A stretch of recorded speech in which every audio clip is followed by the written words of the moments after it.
November 1974. A quiet suburban neighborhood in Long Island sits undisturbed under a slow, steady rain. It looks like a place where nothing goes wrong. But inside the large Dutch Colonial home at 112 Ocean Avenue, 23-year-old Ronald DeFeo Jr. walked from room to room with a .35 caliber rifle. He shot and killed 6 members of his own family while they slept. Investigators arriving on the scene found themselves completely baffled by the physical evidence. None of the victims showed signs of waking up. Nobody tried to run or fight back. Even stranger, the houses in Amityville sit close together, yet none of the neighbors reported hearing multiple, deafening rifle shots in the middle of the night. When police arrested DeFeo, his explanation kept shifting. Eventually, he landed on a story that would permanently attach itself to the property. He claimed that dark voices inside the walls of the house commanded him to pull the trigger. Detectives naturally dismissed these claims as the desperate lies of a cornered killer. But the deeply unnatural elements of the crime scene lingered, laying the groundwork for a legend that would soon swallow an unsuspecting family whole. 1 year later, in December 1975, George and Kathy Lutz bought that exact house. Because of its grim history, the property was heavily discounted. The Lutzes knew exactly what had happened in the bedrooms upstairs. They simply didn't believe in ghosts, and the low price tag gave them a chance to own a massive waterfront property they couldn't otherwise afford. They packed up their 3 children and cheerfully moved their boxes into the sprawling home, expecting a fresh start. Stepping through that heavy front door triggered a terrifying 28-day countdown to their total psychological and physical destruction. The friction began almost immediately with minor environmental shifts. The family noticed specific rooms plunging to freezing temperatures and bizarre, heavy odors welling up in the hallways without any physical source. Then, the auditory disturbances started. Heavy wooden doors slammed shut on their own hinges. When the house was completely empty, the distinct sound of footsteps echoed across the hardwood floors upstairs. The strangest anomaly centered squarely on George Lutz.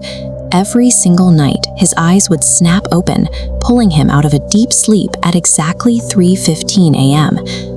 3:15 a.m. was the precise time local police believed Ronald DeFeo walked through the house with his rifle 12 months earlier. The haunting now appeared to be syncing the new patriarch's mind with the violent history of the previous owner. Soon, the activity crossed the line from environmental disruption to physical pickact. Kathy Lutz reported feeling unseen, heavy hands forcefully grabbing her when she was entirely alone in a room. At the same time, the youngest Lutz children began talking to an invisible entity hiding in the home. They called their new friend Jody. According to the kids, Jody wasn't human. They described the entity as a massive, pig-like creature that lurked out of sight in the darkest corners of the property. The horrifying peak of this presence arrived when George Lutz looked outside late at night. Staring back at him through the darkness was a pair of glowing, unblinking red eyes. Whatever was inside 112 Ocean Avenue was no longer content playing tricks with the temperature. It was making direct eye contact, asserting complete dominance over the family's reality.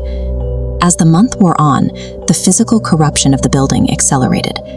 Thick black slime began oozing out of the keyholes and baseboards, and entire rooms filled with swarms of flies, despite the freezing New York winter. George's mental state rapidly deteriorated alongside the house. His personality warped, marked by sudden, extreme mood swings and flashes of violent aggression, as if the house was holding the reins of his behavior. Everything culminated on their 28th night. The family reported total chaos, describing loud, concussive explosions echoing through the walls and heavy furniture being hurled across rooms by an invisible force. Pushed past the absolute limit of human endurance, the Lutzes grabbed their children and fled into a violent rainstorm. They left all their clothing, their personal belongings, and their furniture sitting untouched inside. They abandoned the fully furnished waterfront property without taking so much as a change of clothes, never to return for any of their possessions. News of the family's desperate midnight escape immediately leaked out. Paranormal investigators swarmed the property, and the local news cycle whipped the story into a nationwide frenzy. This raw material was rapidly packaged into a best-selling book, and then a blockbuster film franchise, cementing the Long Island home as the most notorious address in horror history. But massive media attention invites intense scrutiny. Skeptics picked apart the Lutz family's shifting timelines and contradictory statements, accusing them of fabricating an elaborate haunted house story for financial gain. The strongest argument against the haunting is the property's subsequent history. Over the next several decades, every single family who bought the Amityville house lived nar peacefully, reporting absolutely zero ghosts, zero glowing red eyes, or any oozing slime. We may never know if the Lutzes stumbled into a genuine demonic gateway or simply executed a highly profitable hoax, but the enduring power of the story rests right inside that ambiguity. Real blood soaked into the floorboards of that home, and our inability to definitively prove what happened afterward is exactly why it remains the ultimate American nightmare.